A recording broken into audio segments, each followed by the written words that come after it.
Bismillahirrahmanirrahim. Assalamualaikum dan salam sejahtera kepada semua penonton yang sedang mengikuti secara langsung podcast Aspek at FUU.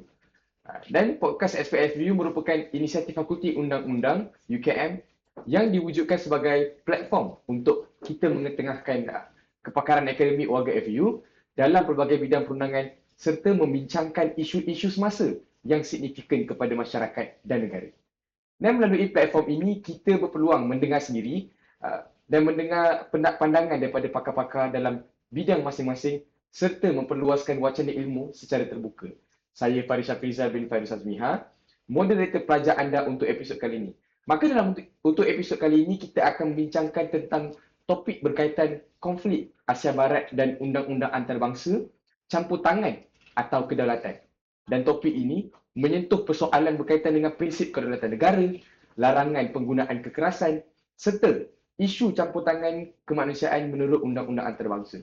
Maka bersama saya, Prof saya di fakulti, panel jemputan kita Prof Dr. Salawati Mak Basir, pakar undang-undang antarabangsa, Pusat Kajian Undang-Undang Antarabangsa dan SIA, SILAS. Antara kepakaran beliau termasuklah pertama, undang-undang antarabangsa, keselamatan maritim dan konflik Laut Cina Selatan, undang-undang angkasa lepas, undang-undang migrasi dan undang-undang nuklear. Terima kasih Prof kerana sudi meluangkan masa bersama kita pada hari ini.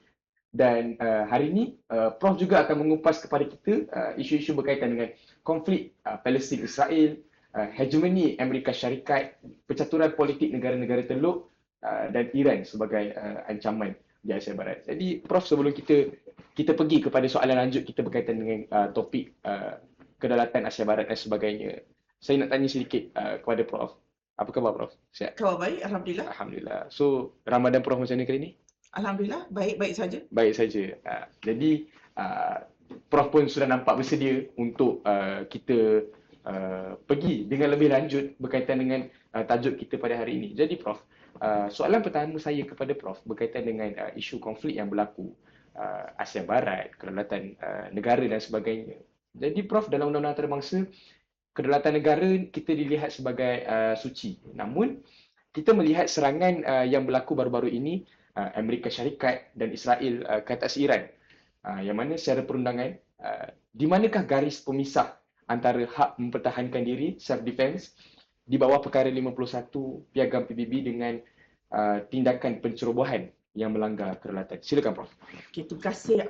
Kita mulakan podcast yang pertama ni. Saya sebelum ni nak ucapkan terima kasih pada Fakulti Undang-Undang sebab menjadikan saya orang pertama untuk membuka kepada podcast kepakaran Fakulti Undang-Undang. Terima kasih kepada semua yang terlibat.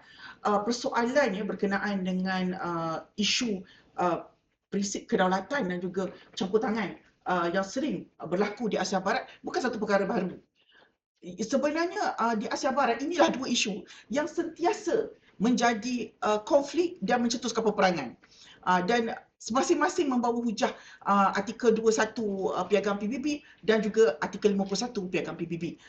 Sebenarnya apa yang dilakukan oleh US bersama dengan Israel ke atas Iran pada lewat Februari lepas adalah satu pencabulan hak asasi undang-undang antarabangsa yang membawa kepada pencerobohan kepada sebuah negara berdaulat.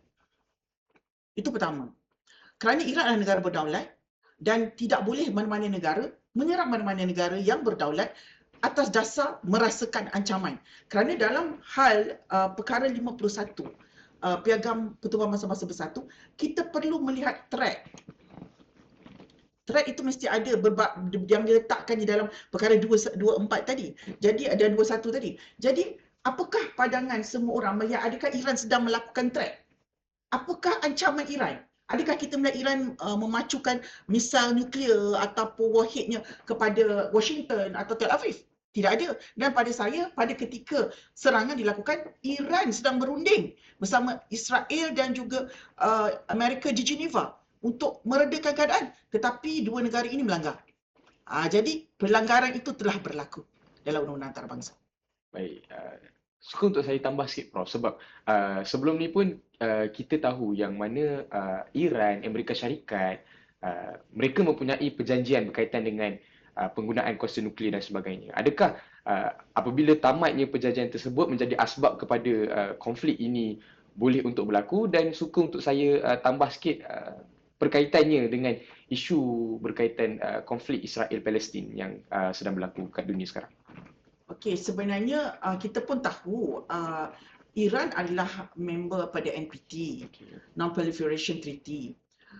Dan dalam hal ini kita tahu bahawa negara yang sudah ada peluru ataupun senjata nuklear tidak boleh memberikan kepada negara yang tidak ada. Okey. Dalam hal Iran ini, sebenarnya kalau kita lihat betul-betul dalam NPT ini, dia tidak pernah menghalang negara lain untuk mengembangkan pengkayaan, enrichment ya, selagi mana dia menurut segala peraturan yang ditetapkan oleh IAEA. Namun apa yang berlaku ialah disebabkan pertukaran rejim pada 1978, itu melukakan Amerika, menyebabkan Amerika sangat marah kerana puppet mereka Shah Iran telah digulingkan dan digantikan pula dengan perkataan Islamik itu kan. Dia tak boleh, dia Amerika ni dia tak boleh dengar Islamik. Dia jadi kacau. Jadi bila perkataan tu digantikan dengan negara Islam, Republik Islam Iran, dendam Amerika tu bermula di situ. Terutama selepas konsulat dan embassy mereka diserang. Jadi di situlah bermulanya kebencian Amerika kepada Iran, dan apabila Iran melakukan pengkayaan ataupun melakukan orang kata advancement dari segi nuklear, maka mencari salah Iran di situ. Harus saya ingatkan, Iran ada hak untuk membuat dan mengembangkan nuklear mereka, tetapi hendaklah dalam keadaan terkawal, dan Iran setakat yang kita faham dan kita lihat hingga mereka diserang, mereka ikut semua peraturan-peraturan dan mereka benarkan semua pegawai-pegawai daripada IAEA untuk datang dan buat lawatan di semua tempat-tempat nuklear. Jadi di mana yang dikatakan ancaman itu? Dan kemudian kita lihat pula sebenarnya kalau kita faham, semenjak tahun 2023 lagi, Benjamin Netanyahu naik ke pentas orang kata United Nations State Assembly kan, dia naik, dia dah banyak kali, dah 2 tahun berturut-turut dia tunjuk peta baru Israel. Tapi malangnya banyakkan negara Arab dan juga negara-negara lain tak faham, ataupun mungkin sebab mereka ada perjanjian damai dengan Israel, jadi tak rasa bahaya. Sedangkan selas terbentang daripada Iran hingga ke Jordan, mereka kata itulah Israel Raya.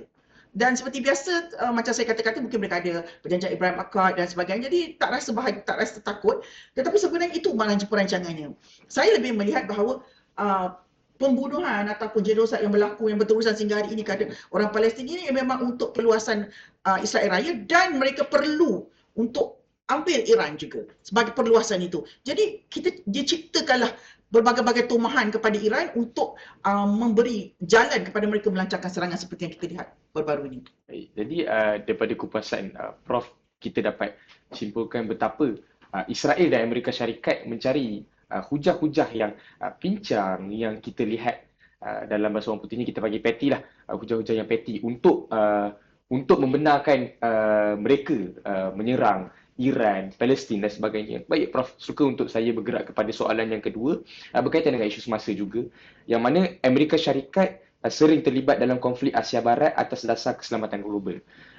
Dan dari sudut undang-undang, adakah sokongan ketenteraan dan campur tangan luar ini dia mempunyai satu legitimasi undang-undang yang kuat, atau adakah ia lebih kepada politik kuasa yang membelakangkan persetujuan Majlis Keselamatan PBB? Okey, kita suka saya lihat Amerika Syarikat ni dia bukan hanya bermula melakukan serangan secara haram ke atas Afghanistan dan juga Iraq pada tahun 2003. Mereka dah buat lebih lama kepada Panama dan juga Nicaragua.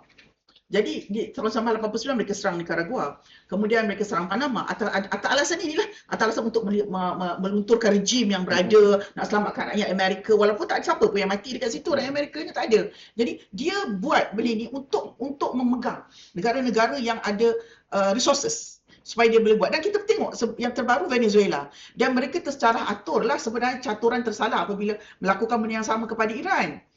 Sebab mereka lupa Iran bukan Latin America. Ya, dia orang Farsi yang ada sejarahnya sendiri. Jadi di sini pada saya, yang kita lihat ialah Amerika sentiasa ingin mengekalkan status quo sebagai negara nombor 1 yang memegang dunia. Dia tak boleh terima hakikat kalau ada negara lain seperti China cuba menampingi dia, tak boleh. Pada dia adalah yang ulung dan yang satu, dan mesti kita terheran kan kenapa Amerika Syarikat ni dia bersungguh-sungguh sangat menyayangi Israel, sebab yang melahirkan Israel ini adalah British. Dia paslah kepada bapa dia Amerika Syarikat. Kita tak pernah jumpa dalam mana-mana polisi keselamatan negara menyatakan tentang keselamatan negara lain. Tapi kita jumpa dalam polisi keselamatan Amerika Syarikat bahawa keselamatan Israel adalah tanggungjawab Amerika Syarikat. Kan macam nampak sangat. Macam tak pernah dibuat orang. Mana ada polisi negara kita bercakap tentang kita nak menyelamatkan negara lain. Tidak. Tapi ada. Jadi itu sebab kenapa ramai yang tanya kenapa Amerika ni bersungguh-sungguh sangat kalau nak jadi orang kata biarlah jadi galang ganti kepada Israel, duduklah biar kami yang mati. Macam tu lah rupanya kan, sebab tentera Amerika mati, tentera Israel tak mati, seronok lagi mereka menari-nari kat dalam bunker kan. So jadi akhirnya kita melihat bahawa rupanya ramai yang tak faham. Memang dalam polisi ketenteraan Amerika Syarikat tu ada untuk keselamatan Israel.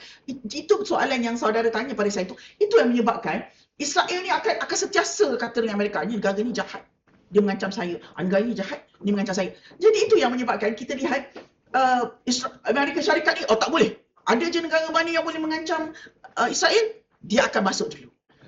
Jadi ini bukan sekadar hegemoni, ini penaklukan sebenarnya.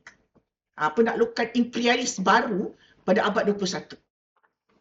Dan perkara tersebut pun dia dah membelakangkan PBB sebagai sebuah platform utama dia untuk tak pergi langsung. Sebenarnya semua serangan adalah illegal sebab tidak sah di sisi undang antarabangsa. Pertama, memang tak pernah bawa ke Majlis Keselamatan untuk diadakan serangan, untuk diberitahu ke kami nak buat serangan, nak buat humanitarian intervention, tak ada. Kedua, yang terbaru ini tak ada langsung izin dari Kongres. Memang Kongres tak tahu je dah terus menyerang menggunakan pekalan-pekalan tentera Amerika yang berada di negara Teluk. Jadi kalau tanya saya, memang dia dah jadi orang kata void ab initio tau. Daripada mula-mula lagi dah haram. Memang tak akan ada lah yang undang-undang antarabangsa tu dikikis. Memang itulah tujuannya. Amerika Syarikat sebenarnya sedang mengikis undang-undang antarabangsa daripada digunakan. Itu sebab dia buat Board of Peace dan sebagainya untuk menolak PBB sebenarnya. Itu cara tindakan langsung dia lah. Dan juga tindakan dia tak nak bayar kepada beberapa badan dunia untuk biar je lah dia kata dia tak minat dengan PBB. Jadi bermakna di sini menepatilah soalan saudara tadi, Amerika Syarikat dengan megahnya mengembangkan sayapnya dengan kedaulatan Israel yang dia pangku, ya, untuk terus memastikan dia adalah negara nombor satu yang ketenteraannya terbaik. Dan saya tambah sikit, pada penghujung Februari 2026, Rusi, satu center di UK, ada buat satu seminar terbuka lah yang saya ikuti dalam talian. Negara yang paling besar, paling banyak sekali menghabiskan duit untuk ketenteraan di dunia dengan segala macam missiles, satelit, semualah. AI dan sebagainya adalah Amerika Syarikat. Besar bulatan dia, diikuti oleh China. China pun tak sebesar itu. Maknanya okey, but tak sebesar itu and follow by Germany, Israel dan sebagainya. Ini menunjukkan sifat dia menghabiskan wang itu bermatlamat. Jadi itulah tadi jawapan kepada soalan. Bukan sahaja hegemoni, memang seluruh dunia kena patuh dan taat kepada dia. Itu yang sedang dilakukan. Baik. Terima kasih Prof untuk saya kira jawapan yang very detail untuk kita fahamkan betapa hebatnya, bukanlah hebat pun, I mean macam matlamat Amerika Syarikat dalam melindungi Israel, sanggup buat apa sahaja asalkan mereka mampu untuk melindungi Israel, menghakis undang-undang antarabangsa, membelakangkan PBB dan sebagainya, dan cuba untuk memperluaskan lagi kuasa-kuasa imperialis untuk mencapai objektif yang mereka telah matlamatkan. Baik Prof, kita bergerak kepada satu soalan yang saya kira kita buat critical analysis sikit berkaitan dengan kita punya perbincangan. Yang mana piagam PBB secara amnya melarang penggunaan kekerasan. Namun dalam isu Palestin wujud perdebatan antara status Israel sebagai kuasa penjajah, occupying power, dan hak penduduk asal untuk menentang. Maka bagaimana undang-undang antarabangsa menyeimbangkan larangan penggunaan kekerasan ini apabila proses diplomatik dilihat menemui jalan buntu selepas berdekat-dekat lamanya? Dia kena cerita sikit lah. Keadaan yang berlaku ni adalah disebabkan selepas dijatuhnya Empayar Kerajaan Ottomania. Untuk orang Islam lah, tanpa prejudis ya. Itulah zaman kegelapan umat Islam sampai hari ni. Tak ada terang, gelita je. Sebab apa? Sebab apabila Palestin ditipu dari segi kemerdekaan oleh British melalui deklarasi Balfour, waktu itu dia di bawah British dan dia dijanjikan kemerdekaan macam negara lain juga, dan dia percaya pada ketika itu. Sedangkan rupanya tidaklah niat itu dilakukan. Sebaliknya dihantar beribu-ribu Yahudi daripada Rusia, Germany dan sebagainya, seluruh Eropah lah yang orang semua tak suka, hantar. Jadi hantar, dan orang Palestin ni pula bersifat baik, macam oh tak apalah, mereka ni datang dari jauh kan, mereka disambut lah, disambut. Kalau kita tengok gambar-gambar lama tu memang disambut, malah ada yang menumpangkan di rumah, macam tu sekali. Tapi rupanya dikhianati. Dan pengkhianatan itu sebenarnya bermula pada abad ke-18 apabila Majlis Zionis Dunia, sebenarnya mereka dah ada council. Council Zionis ni dah memang mengatakan mereka ada nak cari negara untuk Zionis, sebab dia orang tahu Zionism, Judaism ni berbeza ya. Judaism agama, Zionism ideologi. Jadi dia lain. Jadi tak semua orang Yahudi Zionis. Tetapi Zionis juga boleh berlaku di kalangan orang bukan Yahudi. Seperti macam Joe Biden kan dia orang putih tapi dia kata I'm more Zionist than Zionist, dia kata. Maknanya sanggup lah, sanggup. Jadi kalau mana-mana yang sanggup pakai topi kecil nangis-nangis dekat Wailing Wall tu macam Reza Pahlavi yang kononnya akan menjadikan jatuhkan Khamenei tu, kita dah tahu dah itu semua anjing-anjing, tepi je lah. Kan? Jadi di sini pada saya berlakulah apabila bermula serangan-serangan Haganah, Irgun, yang mana dulu bekas Perdana Menteri Israel banyak yang jadi pengganas, bunuh. Sampailah kepada orang kata Deir Yassin dan sebagainya. Itulah berlaku penaklukan 1948 First Nakba. Di situlah yang menyebabkan Palestin dihalau keluar daripada negara mereka, yang mereka akhirnya ke Transjordan, yang kemudian kalah. Transjordan tu diambil pula dalam dekat Bukit Golan masa Perang 6 hari, Yom Kippur tu, dan kemudian dan mereka terhambat ke Gaza dan di tepi barat. Terpisah sangat. Jadi mereka ini apabila dijajah oleh Israel ni ada isu ya tentang negara. Israel bukan negara sebab Israel tidak memenuhi Montevideo Convention 1933. Sebab Montevideo Convention mesti ada 4 perkara sebelum menjadi negara. Dia mesti ada population. Betul dia ada populasi, tapi dia mesti ada defined territory. Mana define territory Israel? Tak ada sempadan. Hari-hari ambil tanah orang. Hari-hari cakar tempat orang. Hari-hari pergi bunuh orang untuk dapat tanah orang. Itu dia. Dia tak memenuhilah. Kemudian dia kata dia ada kerajaan. Okey, dia ada kerajaan yang disupport oleh superpower. Dia kata dia boleh ada kerajaan yang boleh buat hubungan diplomatik. Betul, dia ada sebab being supporting. Dan kalau kita tengok naskah United Nations ya, kalau kena cari lain, yang saya cari, saya dapat betapa gentingnya, betapa bergaduhnya diplomat-diplomat Arab terutama dari Syria ketika Amerika nak mengesahkan negara Israel yang haram ini. Banyak diplomat-diplomat Arab pada ketika itu bukan macam diplomat yang hari ni lah, yang hari ni dah bendor dah, yang dulu, yang pandai international law ni, dia yang paling kritikal sekali adalah dari Syria. Mereka mempersoalkan dengan jelas, di mana sempadan negara kamu yang menghadkan kamu. Sebab kalau begini, ini bermakna dalam future kamu akan ambil tanah orang Palestin, kamu akan ambil juga negara-negara sekitarnya. Betul. Lihat hari ini, ada Israel Raya, dah tak apa-apa raya lagi lah lepas dia nak buat. Dan in fact dia berani, salah satu rebai dia yang paling ekstrim cakap apa? We will purify Mekah and Madinah. Dan sebagai orang Islam, saya rasa kalau you masih relax lagi dengar kan macam, tak mungkinlah terjadi, takkanlah dia orang masuk Mekah kot. Mekah kan dilindungi. Itu adalah satu persepsi yang sangat salah. Maknanya kejahatan Yahudi ni, dia nak purify tempat orang Islam ni. Macam tu dia cakap depan-depan, dia kata, purify, dia kata. Biar dia orang semua, dia kata, pergi dah, dia kata. Dia orang semua akan berkiblat kepada Yahudi.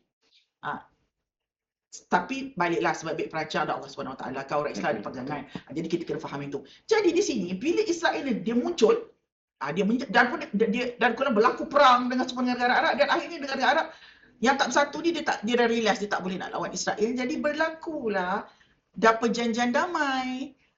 Yang mana Egypt, Jordan terpaksa menerima Israel. Kalau dia tak terima sebagai kawan, dia tak dapat air.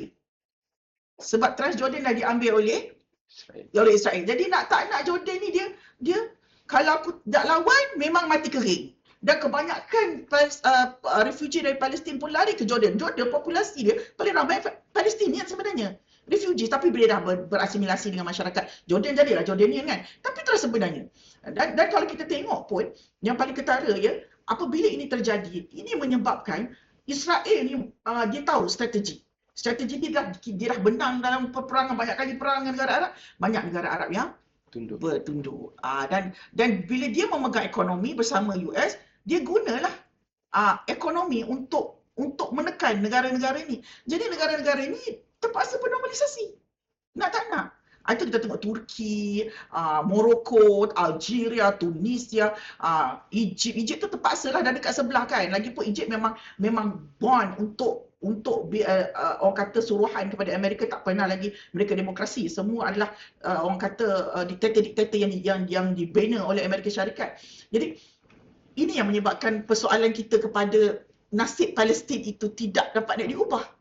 Sebab Palestin di tebing barat, dia tak dapat bersenjata macam yang di Gaza.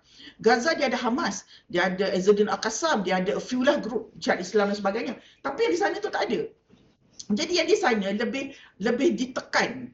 Di Gaza ni at least dia expand masa sebelum perang, dia okey, tapi yang di sana tu tak boleh. Tapi selepas Gaza, kita lihat Gaza habis, Rafah habis, banyak habis, North habis.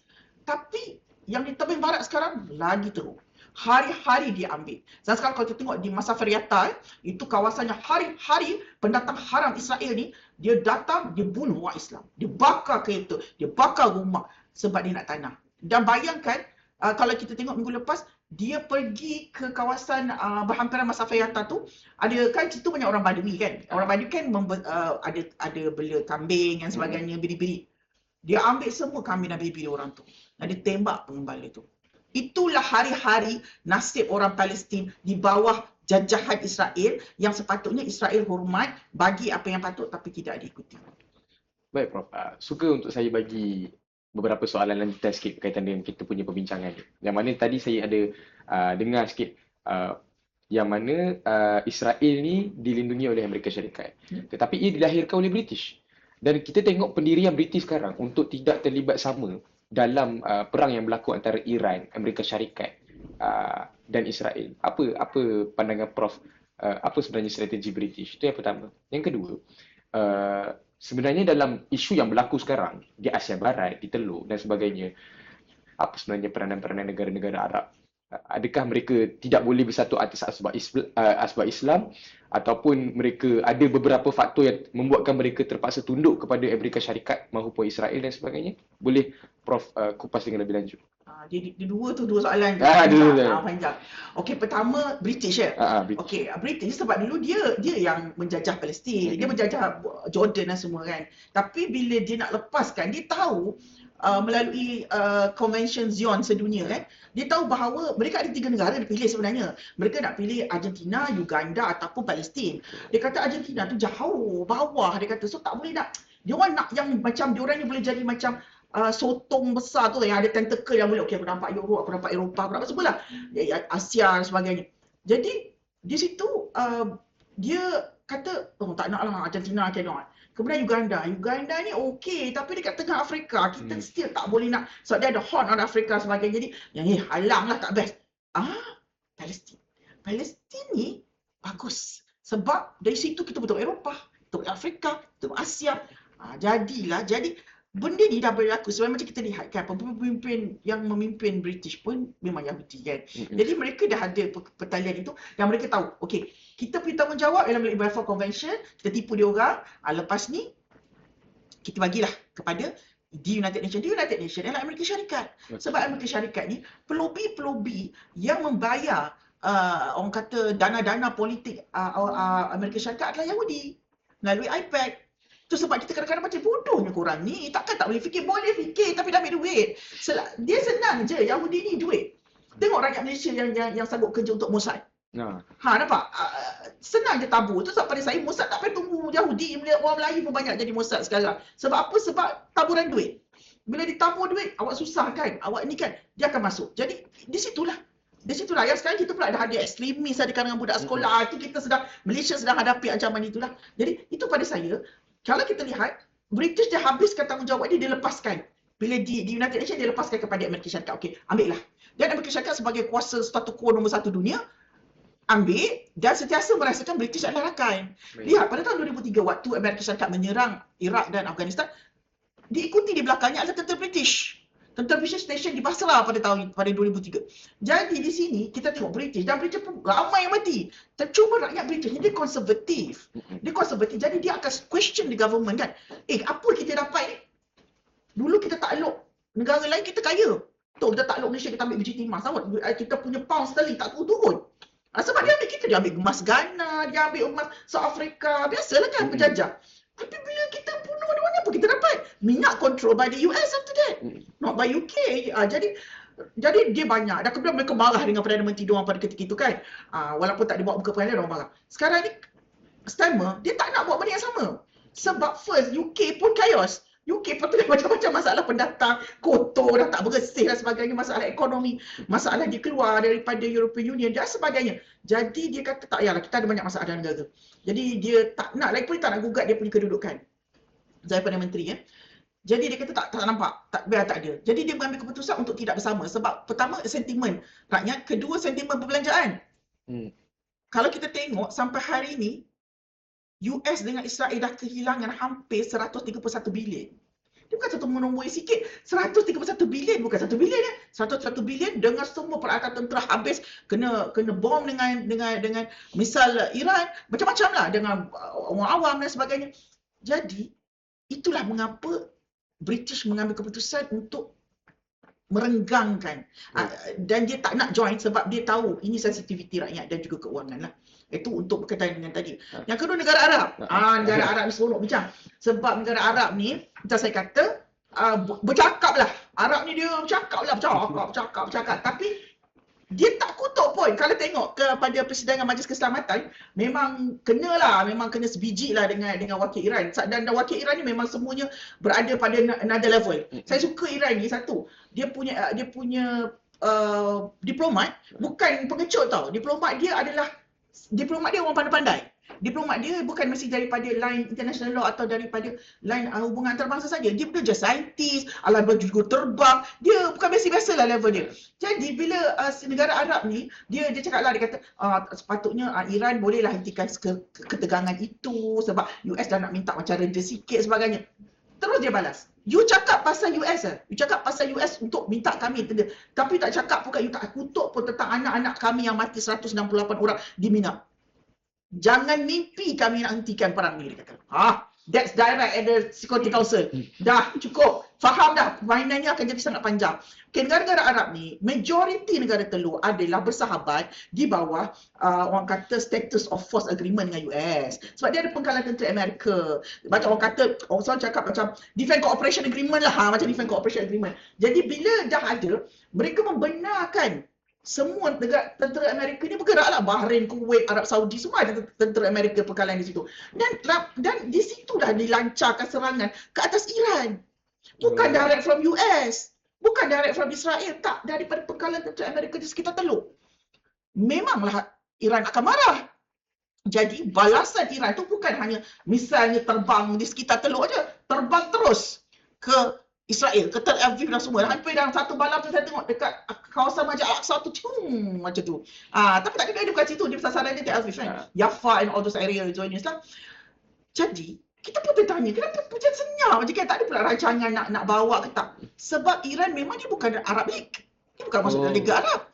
Iran bukan Arab. Jadi dia bukan Arab League. Second, dia tidak pernah bersahabat dengan dua negara ni. Sejak dia mengambil tampuk pemerintahan 1978 daripada Shah Iran. Jadi kemudiannya, kita lihat negara Arab memang senyap sembunyi. Sebab pertama, mereka tahu mereka salah. Apabila mereka membenarkan tentera Amerika melancarkan serangan dari pengkalan tentera daripada negara mereka, mereka dah hilang neutrality. Maknanya mereka bersedia untuk diserang. Itu sebab Iran serang balik semua pengkalan tentera Amerika di teluk. Lepas tu terbampas pula satu, kena pula Dubai International Airport. Mati seorang. Dan you bayangkan bukan ke Muhammad bin Salman selama hari ni megah. Bukan ke Al-Maktoum megah. Bukan ke Sheikh Zayed Al-Nahyan bersama ketera. Kenapa tak bercakap? Sebab dia orang tahu, the more they open, the more missile come to them. Jadi lebih baiklah aku diam dan cuba bertaubat. Sebab kalau cuba cakap, misal Iran akan datang tak ada berhenti. Kalau kita dapat tengok video klip yang betul, bukan AI yang kita dapat tu, memang juru terbang Iran ni memang berani matilah pada saya. Memang dia turun rendah untuk taktikal tentera pada saya itu berani mati. Sebab bila you bawa pesawat pejuang dan you taktikal you rendah dan kemudian you melancarkan peluru berpadu dengan keadaan pesawat begini, bukan begini macam tentera saya sini buang lari. Dia memang macam dia menghentak semua kawasan-kawasan pangkalan tentera Amerika, itu bermakna kalau dia ditembak dia akan mati, memang mati. Tak tahulah syahid dia lah kan daripada dia. Saya tak nak sentuh Syiah Sunni sini ya. Ini bukan masalah kita cakap tentang bangsa. Jadi itu dia. Maknanya dia bersedia untuk mati untuk negara dia. That's it. Jadi negara-negara Arab ni hari ni dia diam, dia tak berani cakap sebab dia dah bagi keperluan itu kepada tentera Amerika, dah hilang status neutrality dalam antarabangsa, mereka boleh diserang oleh Iran. Itu sebab Iran kata, aku tak serang kau kan. Aku serang pekalan tentera yang kau bagi kebenaran. Kau nak tak? Tu kita tanya kan, ramai rakyat kita kata, kenapa raja-raja Arab yang begitu melantang-lantang ni hari ni diam, macam tak berani nak cakap. Sebab dia orang dah hilang neutrality tu. And international very simple. Bila you bagi pengkalan tentera you untuk melancarkan serangan pada third party, which is Iran, you dah hilang neutrality tu. You tak boleh, you boleh diserang sebenarnya. Tapi Iran dia baik, dia tak serang. Adalah dia kena sekali dekat Burj Khalifa tu kan, tu macam saja je lah bagi peringatan kan. Macam kalau tak habis juga Burj Khalifa kalau dia kerja kan. Dia tak balas. Cuma hari tu kita dengar lah, Arab Saudi kata, okay kita nak join Israel dengan US nak serang Iran sebab dia serang kita punya tempat di pengkalan tentera dia, Arab Saudi punya kapal tentera Amerika tu. Kemudian UAE pun okey kita nak join, tapi tak join sampai hari ni. Sebab dia orang tahu bila dia orang join the war, it will be more complicated. Sebab Selat Hormuz berada di tangan Iran. Iran tak buka Selat Hormuz ya, itu adalah petanda pada buruk untuk semua kita kat Malaysia dan semua negara-negara Asia Tenggara dan semua negara ASEAN. Sebab Selat Hormuz itulah tempat kita keluar minyak, semua di situ. Dan di situ juga macam everything yang berkaitan makanan dan sebagainya. Iran tutup. Harga minyak macam mana? Tengok harga minyak di setong. 129 dia berbanding $90 setong. How many government boleh afford tu? Jadi negara Arab ni, bila dia pengeksport minyak, bila dia tutup Selat Hormuz tu, dia pun bermasalah. Jadi sekarang ni, semalam kita dengar Presiden Trump telefon Putin. Tak suka Putin tu telefon jugalah kan macam mana kan. Telefon Putin kata boleh tak pujuk Iran? Sebab dia tak boleh pujuk Iran. Iran dah cakap, dia kata sebab salah taktikal lah Amerika ni. Dia ingat dengan adanya sokongan negara Arab kepada dia orang yang dah semuanya dah bernormalisasi dengan Israel ni akan sukalah kan. Silap sebab dia tak baca sistem politik Iran. Dia ingat okey aku bunuh Khamenei ni, okeylah Reza Pahlavi baliklah dengan kapal merah ke Tehran. Tidak, tak ada. Jauh lagi, tak nampak pun. Jadi percaturan dah salah. Ingat nak bom, okey, balik dapat minyak. Tak. Dan Iran pula sekarang dia kata tidak akan berbincang, minta ampun, minta maaf, balik. Dia kata no way. Dan bila US kata okeylah kita nak habiskan perang ni dalam masa 4 minggu je. Ini dah masuk minggu ketiga. Dan nak raya dah. Iran kata tak, kita tak kata dah habis. Kita akan prolog lagi. Kita akan bagi pengajaran kepada Amerika Syarikat dan Israel yang kau tak akan serang kita orang lagi. Kau akan bagi pengajaran, kau bagi taubat, tak akan serang kita orang lagi. Semalam wawancara very nice dekat CNN. Dia kata kita akan bagi pelajaran dan pengajaran pada Amerika Syarikat dan Israel. Kau tak akan berani pegang kita orang, tak berani, dia kata. So saya tengah menunggu peluru apa dia nak keluar sebenarnya. So Iran ni dia penuh dengan shock. Dan jangan lupa di belakang Iran ada superpower yang lain. Ingat, China memerlukan minyak Iran. Jadi salah satu cara mengebom Iran ni adalah untuk melukakan China juga sebenarnya. Sebab Venezuela dah tak boleh jual minyak pada China. So dalam masa yang sama kiranya Trump ni nak bunuh berpuluh-puluh burung dengan satu batu je lah katanya. Tapi tersilap burung. Jadi dah salah di sini, maka kita nampak keadaan menjadi sangat genting. Negara-negara Arab sekarang tak berani buat kejahatan apa-apa, sekadar nak kutuk Amerika lebih. Tak boleh. Kasar ikut kena buang pula dengan Israel. Ketarik pula. Jadi nak tak nak dia jadi macam menari yang ada garisan. Kita masih sama, kita nak henti perang, tapi yang sama kita kutuk. Jadi ditempelak oleh diplomat Iran semalam bahawa kau tak nak cakap kan? Korang semua penakut. Dia kata Arab penakut. Dia kata tak nak kutuk pembunuhan pada kanak-kanak kami yang 168 orang sekolah tu. And I want to bring the attention sekolah dekat Minak tu dibom 2 kali Bukan, dia selalu kan US akan cakap tersalah, kita selalu fikir macam itu adalah perkara tentera, ampun maaf dipinta, kita terlupa, kita bom. Tidak. You tengok dia bom 1 kali, 40 minit kemudian dia bom kali kedua. Itu bukan salah, itu intentional. Jadi dendam Iran ni, dia akan cakap dia nak pastikan mana juruterbang yang turunkan bom tu. You kena dapat pembalasan, dia kata. Jadi di sini clear kenapa negara Arab dia takut sebab dia dah bernormalisasi, dia takut dia akan kena genggam dengan Israel, dia takut ekonomi dia runtuh sebab Israel yang pegang, dia takut segala. Diorang tak takut Allah dah, diorang takut Israel je. Sebab diorang normalisasi. Cuba tengok kan, bayangkan Jordan. Aku tak tahu masuk neraka ke tak nanti Raja Jordan tu. Sebab dia tak benarkan, dia intercept. Dia 138 peluru berpandu daripada Iran dia intercept. Tak nak bagi Israel kena. Mengamuk semua rakyat Jordan. Kalau bila dia intercept, serpihan tu jatuh kepada orang Jordan. Bodoh juga. Saya kata tak boleh sebab dia biar je dia lalu. Pada saya biar je dia lalu. Memang okey, daruna antara bangsa berkenaan dengan space, betul. Jordan boleh intercept. Boleh sebab itu lalu kawasan space dia. Tetapi dalam hal ini bila you intercept dia akan jatuh. Jadi jatuh tu dekat orang Jordan, bukan jatuh kat Israel. Orang Jordan kata biar je dia masuk Israel tu, jatuh kat atas itu biar. Kenapa kau tak tahan? Macam beberapa negara lain dia biar je. Iran biar je, Iraq biar je. Cuma masuk biar je. So, itu kita nampak betapa pengecutnya. Sebab apa? Sebab kalau dia tak buat macam tu, nanti Israel kata, kau tak tolong aku pun. Kau belum bersasi dengan aku. Jadi di situlah raja-raja yang ni banyak takut semua sebab nanti hilang lah dia orang punya monarki tu kan. Jadi mana boleh jadi demokrasi? Tak boleh. So di situ yang kita dapat tengok semua senyap. Erdogan tak ada bunyi. Turki lah lagi pengkhianat pada saya sebab laluan minyak untuk Israel yang daripada Azerbaijan, Kazakhstan, Kyrgyzstan semua negara Islam tu negara OIC lagi mengalir masuk ikut Turki. Sekadar mengecam tak payahlah, kita boleh mengecam hari kita mengecam. Menempelak biasa. Tapi kenapa Turki tak boleh buat? Itu semua duit. Itu tak pada saya, ini semua wayang. When it comes to the Palestinian, Palestin hanyalah berjuang dengan dia dan Allah Ta'ala saja. Kita ni semua ni tak function. Sebab apa? Okay, boycott is good, no problem. Tapi dari segi ketenteraan, negara Islam dah tak ada dah bacol semua, tak berani. Jadi, sebab saya kata, ramai orang marah. Kenapa isu Palestin tak settle? Kenapa? Inilah dia, negara yang dekat dengan dia, yang wajib dulu, ya kita ni jauh tau. Tapi kita lebih bersungguh-sungguh pada saya. Kita yang nak beria sangat, bersumut lah apalah kita. Tapi yang dekat-dekat ni tak ada sebab diorang dah menormalisasi hubungan dengan Israel, menjadikan mereka dapat all those economic gain dengan Israel. Jadi dia orang tak nak hilang duniawi tu. Dia tak nak hilang duniawi tu. Jadi itu menyebabkan kenapa persoalan you kata kenapa negara Arab dia macam ni, sebab dia takut. Dan juga atas faktor-faktor yang dah saya sebutkan tadi lah. Dan daripada perkara tu pun Ukraina pun dia orang dah tak kejar kan Prof. Dia dah tak kejar.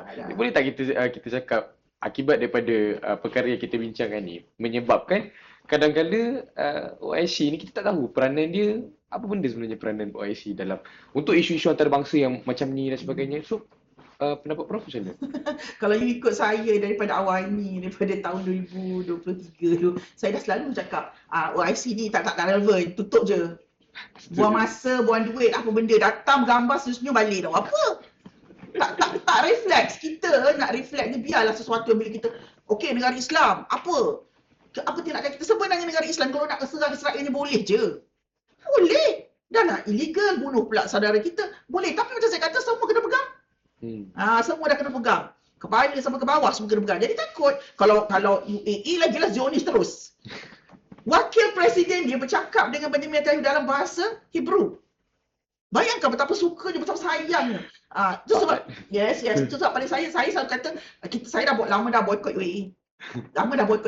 Sebab pada saya UAE adalah sebuah negara bertopengkan Islam tapi sebenarnya dia adalah Yahudi. Sebab dia sangat-sangat baik dengan Yahudi dan kalau kita tengok kalau ada antara kita ni yang dah menonton ni pergi Dubai dan sebagainya, dalam bendera Israel tu bersama. Dan in fact diorang ada satu macam okey kau pergi Dubai, pergi Abu Dhabi, lepas tu kau dapat pula pergi Haifa dengan Tel Aviv, macam tu. Macam package percutian UAE bersama dengan Israel tak langsung. Apa benda ni?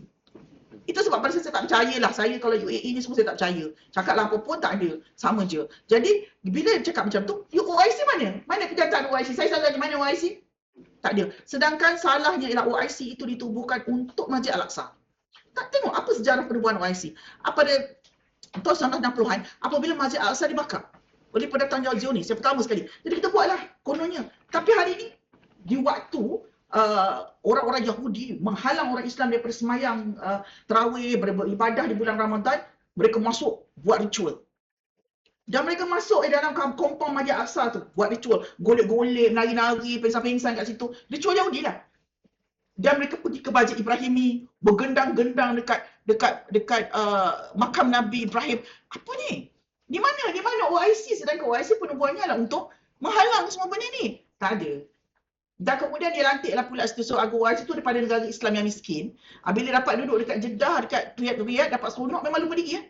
Dia pada saya is a very complicated untuk kita tengok. Negara Islam pada saya semudah je. Sebenarnya ada kekayaan, ada kesenangan, ada usaha sebenarnya. Tapi sampai pada pemimpin-pemimpin hari ini, semua nak jaga poket sendiri, nak jaga kepentingan. Jadi tak apalah, kita tak. Okey lagi kot, kita kecam je lah. Dan paling tak boleh terima akal ialah masa Gaza diserang tu, kita ramai dah datang, Perdana Menteri kita pun pergi semua. Macam kita pergi ASEAN Summit tau. Macam pergi ASEAN Summit. Okey, senyum semua, ambil gambar. Macam okey, ini pertemuan. Dapat apa resolusi? Kita kecam. Kecam tak payahlah. Pada saya buat pemenang, buat habis duit je pergi Riyadh, pergi Jeddah tu turun balik. Macam kita berkecam kat bro. Tak, kalau kita kecam, kita tak payah pergi sampai ke Jeddah, tak pergi sampai ke Riyadh. Tapi nak pergi, buang duit negara, buang duit segala-gala kan. Macam semua ketua negara pergi, what's next? Nothing. Jadi pada saya, OIC pada saya tak relevan, tutup je. Tak ada pun tak apa, sebab negara Islam memang tak bersatu pun. So, keep it that way. Kita gerak kepada satu soalan berbentuk cadangan dan masa depan lah. Yang mana soalan ini merupakan soalan terakhir untuk podcast kita, dan kita bakal mempunyai soalan susulan daripada penonton dan sebagainya. Baik Prof, konsep responsibility to protect R2P dicipta untuk menghalang genosid dan jenayah perang.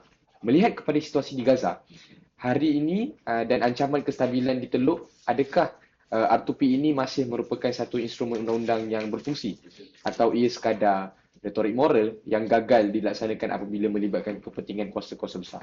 Okey, sebenarnya R2P ni bagus sebab dia adalah daripada Geneva Convention untuk menyelamat, untuk kita mempunyai masyarakat antarabangsa punya tanggungjawab untuk campur tangan apabila sesebuah negara tu gagal melindungi rakyatnya. Ini berlaku macam rejim Pol Pot. Rejim Pol Pot bunuh rakyat sendiri.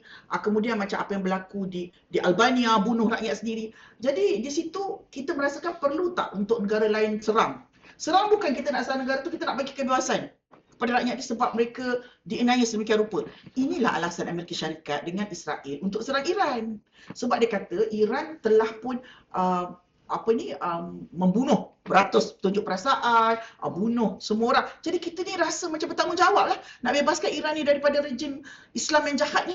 Kan dia selalu cakap macam tu kan, the Islamic terrorist. Dia suka kataan terrorist, radicalist, semualah kata radikal, semualah kau panggil lah dekat Islam. Radikal apa semualah, yang dia je yang tak radikal, bunuh orang semua tak radikal. Radikal ni kita dan sebagainya. Jadi dalam hal ini, kalau kita tengok, dia patut campur tangan dalam krisis kemanusiaan di Palestin. Dia patut bom Israel tu. Tapi dia tak buat. Jadi alasan yang digunakan pada saya sangat dangkal. Kalau you nak bebaskan pun, banyak lagi negara lain yang perlu you bebaskan. Pertama, Palestin yang kawan baik you tu, buat. Bunuh orang sampai hari ni, tiap-tiap hari. Tak ada apa-apa, macam saya saja seronok, okey tembak, macam tu. Jadi, bagaimana tiba-tiba you boleh datang kepada Iran dan cakap, kita nak buat R2P dan sebabnya kita rasa rakyat dia ni. Kalau rakyat dia betul-betul nak tukar rejim, biar rakyat dia sendiri yang memberontak di seluruh Iran. Let it be. Macam dulu, macam orang jatuhkan Shah Iran dan panggil kaum ini naik. That's it. Tapi kenapa you tiba-tiba sibuk? Lepas tu bila kita tengok, bila dah keadaan percaturan salah, bila dah duit banyak habis, peluru berpandu semua yang dahsyat semua kena bom dengan Iran tanpa disedari, ataupun macam dahsyat ni Iran boleh hapuskan dia orang punya THAAD tu kan, yang sangat mahal berbilion dolar tu, hancur macam tu je Iran bagi. Lepas tu dia bagi pula misal murah, dia bukan misal mahal, misal murah. Faham tu? Terbakar semua. Satelit habis. Jadi macam mana? Tiba-tiba dia tengok dia pusing cerita. Dia kata, ini semua nasihat daripada Jared Kushner, daripada Pete Hegseth, semualah dia salahkan orang. Jadi nampak tak? Bila benda tak menjadi kenyataan, benda jadi berkecamuk, kita cari alasan untuk salahkan orang. Tapi orang Iran tak. Diorang bersolidariti atas kematian Ali Khamenei. Berjuta-juta orang dekat dataran di Tehran tu solidariti. Dan semua tentera RGC dia bersiap sedia. Dan to make it better, Syiah daripada Iraq, get ready di sempadan. Get ready. Dia tu sebab kita lihat beberapa kedutaan Amerika diserang. Diserang. Di Iraq dia kena serang, dan beberapa negara dia kena serang. Sebab apa? Sebab diorang ni semua dah bersolidariti dengan Iran.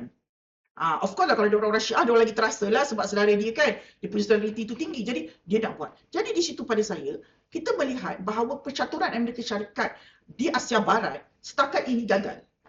Merasakan bahawa dalam masa seminggu Khamenei dah mati dengan anak-anak dia, dengan cucu cicit dia, okay fine, kita akan bawa Reza Pahlavi balik. Reza Pahlavi pun dah menggelitis, dah mentar-rentan dah dekat depan TV. Baliklah cepat, nak jadi raja, nak balik dia macam bapak dia kan. Sedangkan dia lupa dia dah pakai kopiah Yahudi tu. Itu adalah yang tak akan dilupakan oleh semua rakyat Iran. Jadi, dan kalau kita tengok pun semua yang menari-nari dekat jalan-jalan raya di Eropah, di Amerika Syarikat, seronok orang bom negara itu semua pakai rantai Yahudi. Ingat tau, di Iran ni ramai Yahudi. Bukannya semuanya Farsi, semua tu Yahudi ada, Azorian ada. Jadi dia bagi dia mix kan. Jadi yang begitu, kalau pada saya tak rasa yang Syiah yang pergi menjerit itu. Itu semua daripada yang semua dah bersetongkol dengan Israel. Jadi di situ pun kita boleh nampak niat sebenarnya bukan untuk membebaskan, tapi untuk resources dan juga kepentingan politik Israel di masa depan. Baik, thank you Prof atas ulasan berkenaan tentang R2P yang mana menimbulkan persoalan adakah ia menjadi satu retorik moral ataupun kita mengimplementasikan sebuah mekanisme yang sebenar untuk menangani masalah isu-isu yang berlaku. Jadi sebelum kita habiskan sesi podcast yang sulung kita pada hari ini, kita buka ruang kepada penonton untuk mengemukakan apa-apa soalan di ruangan komen.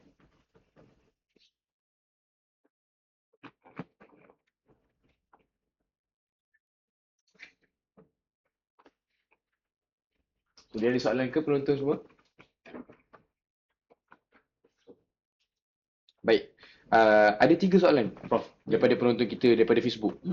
Soalan pertama berkaitan dengan sejauh manakah jangkaan Prof sampai bila perang ini akan berlaku? Perang ni kita tak boleh detect sebab Iran dah kata dia akan prolog. Dia kata sampai dia rasa Israel dengan Amerika Syarikat tak akan berani sentuh dia lagi. Ini baru masa malam pernyataan ini keluar semalam tadi. Lepas kita berbuka tu, dia keluar dia punya pensyarah dia ada seorang pensyarah undang antarabangsa yang sangat berani lah. Saya tak tahulah kat Malaysia ni berani ke tidak kita nak buat kenyataan. Kita banyak no sekatan kan, dia tak boleh bercakap. Dia cakap dia dibenarkan oleh kerajaan Iran untuk bercakap bagi pihak undang antarabangsa dia ya. Dan dia kata Iran tidak akan berhenti daripada berperang sehingga Amerika Syarikat dan Israel tidak lagi berani nak sentuh dia. Jadi Selat Hormuz dia tutup. Semalam ada 3 kapal yang cuba-cuba berani ayam nak masuk tau. Berani-berani gini macam kukuk terus kena bedil. Salah satunya daripada Thailand. Ambil, I katakan ini bukan tom yum tau. Dia makan kebab lain. Jadi kena. Jadi kalau kita cakapkan kita itu sebab sekarang ni Trump minta tolong daripada Putin. Boleh tak cakap dengan kawan kau tu kan? Kau baik macam tu. Kau cakap dengan dia boleh tak kita hentikan perang ni sebab dia dah berbilion habis. Jadi Amerika akan menghadapi defisit pada semalam pun 140 bilion defisit ekonomi teruk tu. Jadi sekarang ni kalaulah tu Putin berjaya memujuk Tehran untuk slowkan sikit ataupun menghentikan perang, mungkin kita akan dapat lihat lepas raya Selat Hormuz buka balik. Tapi buat sekarang ni ada 200 lebih kapal tersandar kat situ. Semalam 3 kapal ganda nak masuk. 3 kena dah dengan misal. Satu tu memang kapal tu nak tenggelam dan selamat dan nampaklah dengan kapal Thailand tu dah dapat diselamatkan. Tapi dia cedera. Maknanya Iran tidak bermain-main dalam kata-kata dia tutup. Cuba masuk dia belasah. Jadi itu yang telah berlaku. Jadi kalau nak tanya saya menjangkakan sampai Iran puas hati lah. Puas hati dia dah belasah cukup-cukup Israel dengan US sampai macam tu. Baru. Tapi kita kena faham ya, ambil balik iktibar tentang keberanian Iran ni, dia pernah berperang dengan Iraq. 8 tahun dia kata 8 tahun. 8 tahun dia berperang sampai 2 letih. Cuba baca balik sejarah perang Iran-Iraq. 8 tahun perang 11 ni 3 juta mati, sebab ni 2 juta lebih mati. Sampai Saddam Hussein dengan Khomeini masa tu. Dah penat ya? Dah lah, okeylah kita beramat. Tak ada siapa masuk campur perang diorang tu. Sebab PBB ke, Arab League ke semua macam lah. Lantakkanlah sebab dua-dua kan kepala dan dua-dua bergaduh. Jadi ingat ya, dia boleh prolog 8 tahun, tak terkejut. Yang kita takut Selat Hormuz. Sebab bila Selat Hormuz tutup, kita tak dapat bekalan.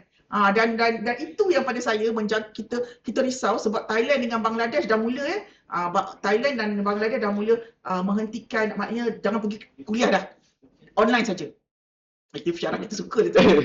Syarat kita masih suka sangat. Lepas tu tadi pun saya dengar dalam kereta nak ke KKM, JPA kata kalau terdapat desakan penggunaan minyak sebab Malaysia hanya boleh tampung minyak sekarang dengan keadaan 2 bulan je. Negara lain ada yang 3 bulan, ada 4 bulan, Singapura 6 bulan. Nampak macam mana Singapura kecil bertakungkan minyak 6 bulan tu. Rakyat dia sikit. Okey, kemudian kita memang 2 bulan. Jadi JPA pun dah kata kalau ada keperluan, kemungkinan kita akan bekerja dari rumah macam waktu COVID dulu. Dia kata boleh, dia kata. Sebab kita tak nak orang pergi keluar pergi kerja, lepas tu nak jimat elektrik. Sebab bila ni universiti tutup, everything, jadi tempat kerja pun tutup, mungkin ada sikit je yang buka. Jadi di situ. Jadi pada saya seronoklah semua orang kan, macam janganlah buka Selat Hormuz tu.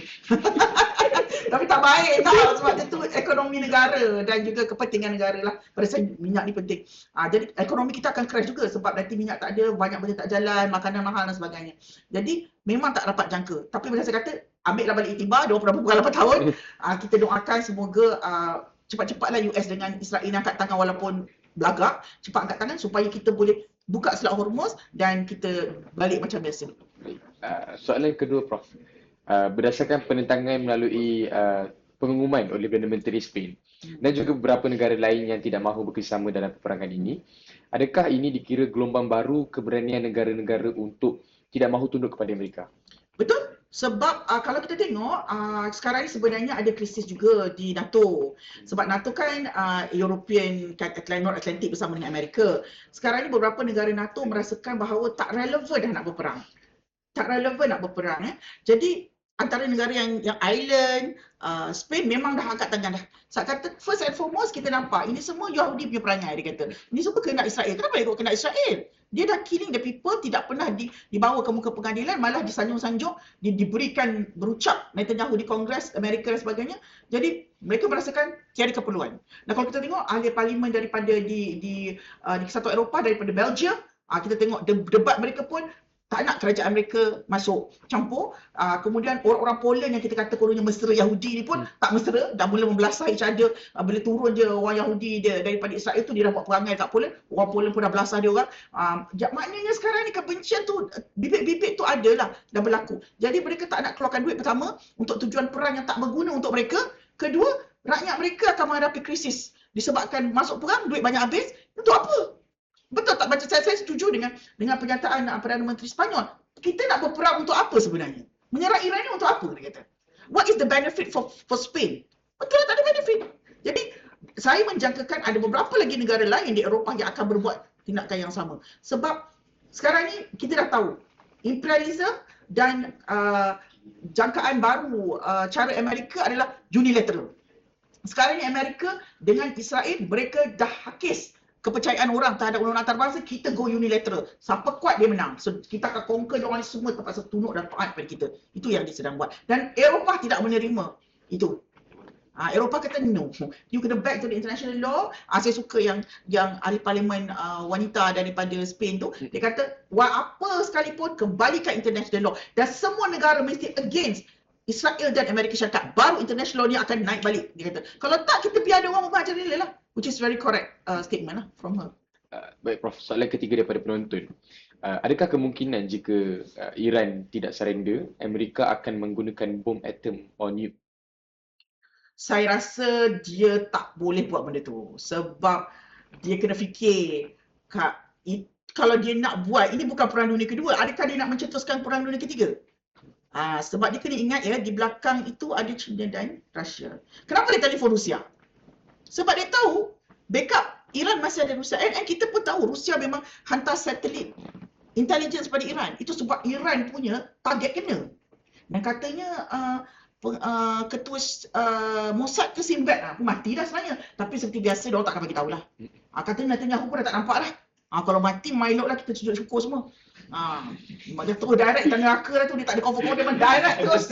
Sebab pada saya kejahatan dia melampau batas lah. Dia macam Perdana Menteri mereka tak ada pedahnya baik kan, bunuh orang dan sebagainya. Jadi 2-3 hari ni tak keluar. Hari tu kata Ben Gvir mati, tiba-tiba dia muncul, dia kata aku hidup lagi lah. Dia kata orang kata tak boleh, betul mati ni tak boleh mati.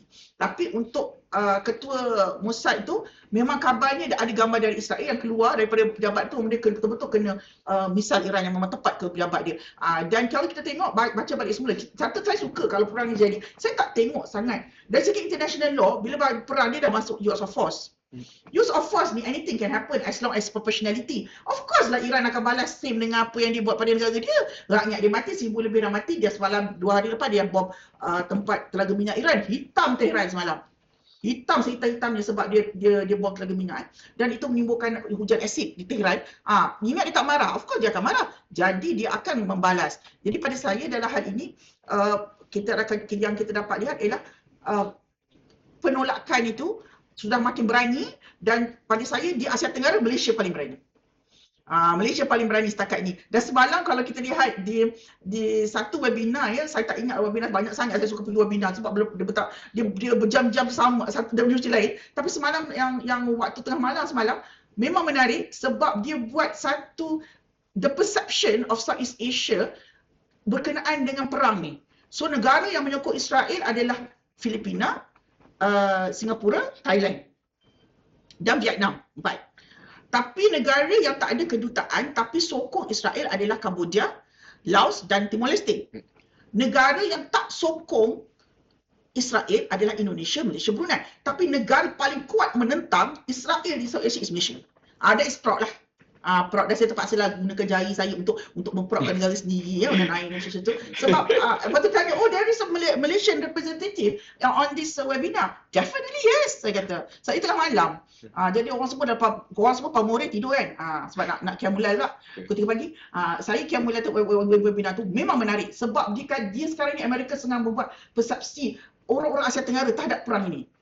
Jadi kita boleh beragak memang kita yang paling memang tak no.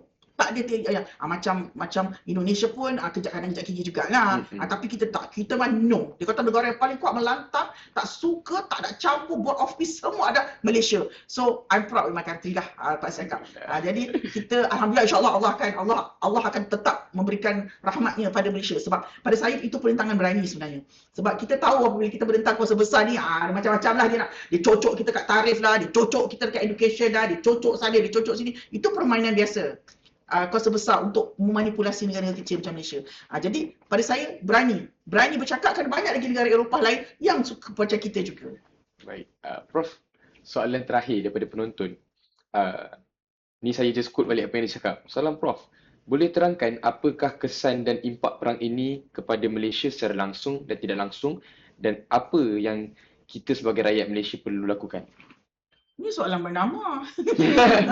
Bernama TV tadi tu semalam dengan saya. Okey. Betul. Macam saya kata tadi, impak jangka panjang dan jangka pendek. Kalau perang ni prolog, kita punya ekonomi akan juga berada dalam masalah.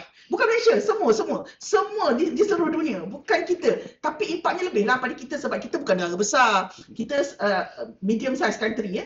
Jadi kita ekonomi nak berkembang, orang nak pergi belajar, semua benda tu orang nak hidup kan. Jadi kalau dia masih menutup Selat Hormuz ni, dalam jangka masa panjang, kita punya ekonomi akan cripple. Sebab barang akan jadi mahal. Tak berlalu. Dan kemudian walaupun adalah satu kenyataan yang saya pun tak tahu nak mengata apa kan, adalah orang besar dulu dalam kerajaan dia kata, jangan risau kita pengeluar minyak. Saya tak nak komen lah benda tu sebab pada saya, back to the reality, minyak kita eksport keluar negara. Kita ekspor minyak keluar negara. Kita pula import juga minyak lain yang melalui Selat Hormuz ni. Jadi, kalau dalam jangka masa pendek sekarang ni, macam saya kata tadi, tapungan minyak negara ada untuk 2 bulan. Okey, 2 bulan. Negara lain ada 6 bulan, Thailand 4 bulan. Tapi tengoklah kapasiti penduduk dia 77 juta. Kita 33 juta. Of course lah kita tak banyak tanggungan macam dia. Yang paling banyak takungan minyak adalah Jepun. Dia boleh bertahan sampai 9 bulan. Dahsyat Jepun, dia punya apungan minyak dia. Jadi dia boleh lagi. Tetapi untuk Malaysia, jangka masa pendek ni kita tak terasa lagi. Tak pula nak raya minggu depan. Lagilah kau tak terasa kan, sebab kau seronok. Jadi itu satu. Tapi nanti lepas raya, when everything back to normal, kita akan rasa ada benda-benda yang dari luar negara yang kita terpaksa macam ni kita hadkan dan sebagainya. Dia tak elok untuk ekonomi. Itu sebab Perdana Menteri pun dah mula kata kita tak buat rumah terbuka tahun ni. Kita nak jimat orang daripada datang.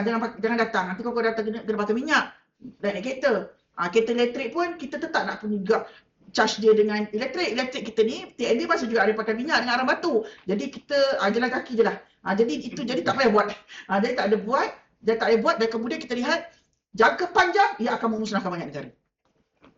Jadi saya mendoakanlah juga semoga Iran terbuka hati. Dan sebenarnya first kita tengok biarlah Netanyahu dan kawan baik Trump itu mengalah. Dia tak akan mengalah dengan cara okey aku surrender. Tak, itu bukan US. Dia kata mission accomplished. US semua macam tu. Mission accomplished. Bila dah semua mati, mission accomplished lah. Jadi jangka panjang pendek sekarang okey, Jangka masa panjang, ekonomi akan cripple. Itulah bahayanya. Baik. Terima kasih Prof atas ulasan dan jawapan kepada penonton-penonton kita di Facebook, di live dan sebagainya. Jadi Prof, sebelum kita akhiri sesi podcast sulung kita pada hari ini, mungkin Prof boleh kongsikan satu mesej utama atau rumusan berhubung perbahasan antara campur tangan dan prinsip kedaulatan negara ini. Silakan Prof. Macam saya katakan tadi, kedaulatan negara adalah satu benda yang tidak boleh dijual beli, tidak boleh dikhianati. Dia adalah hak negara yang telah diiktiraf di bawah Montevideo Convention 1933 yang memberikan hak untuk dia melakukan hubungan diplomatik, untuk dia melaksanakan tanggungjawab negara kepada rakyatnya, dan tidak boleh ada serangan diberikan kepada negara tersebut jika tiada benar-benar orang kata threat yang dilakukan seperti mana dinyatakan di dalam artikel 21 Piagam PBB. Dan kalaupun kita bercakap tentang hak self-defense mesti datang daripada tentangan ataupun threat yang betul-betul orang kata dah memang tak boleh nak elak, dan diplomatik pun dah tak boleh, everything tak boleh, maka kita kena berperang. Last resort. Jadi R2P jangan digunakan sebagai alat untuk negara besar masuk ke negara kecil untuk menukar-nukar pemerintahan. Bukan itu jawapannya. Biarlah rakyat itu sendiri yang menentukan masa depan negaranya. Jadi pada saya, apa pun yang dilakukan oleh Amerika Syarikat bersama Israel dalam Operation Fury ini, pada saya sebenarnya adalah satu benda yang sangat mengulangi sejarah kegagalan Amerika Syarikat di rantau Asia Barat. Masih tak belajar lagi. Dan saya memang berharap mereka akan terus kalah supaya mereka tahu bahawa jangan cuba memandang rendah keupayaan mana-mana negara di dunia ini. Dan jangan juga merasakan menukar rejim akan menjadi semudah mereka menukar rejim di Venezuela. Dan tidak ada satu pun negara yang mereka tukarkan rejim setakat ini. Iran, Iraq, Libya, Afghanistan berjaya sebagai sebuah negara. Juga di Somalia, semua gagal. Jadi pada saya, kita semua jagalah keharmonian negara kita dan jagalah kedaulatan negara kita walau apa cara sekalipun. Baik, terima kasih banyak Prof atas mesej akhir yang Prof sampaikan untuk podcast kita pada hari ini. Jadi terima kasih sekali lagi atas kupasan yang sangat jelas dan ilmiah mengenai isu konflik Asia Barat dan kedudukannya menurut Undang-Undang Antarabangsa. Terima kasih juga saya ucapkan kepada semua penonton yang mengikuti secara langsung ini serta mengemukakan soalan. Dan jangan lupa untuk mengikuti platform rasmi Fakulti Undang-Undang bagi mendapatkan maklumat episod seterusnya podcast Expert at FUU. Saya Farid Syafrizal bin Farid Azmiha, Speaker Kesatuan Mahasiswa Universiti Kebangsaan Malaysia, mengucapkan terima kasih dan jumpa lagi dalam episod akan datang. Assalamualaikum dan salam sejahtera. Terima kasih.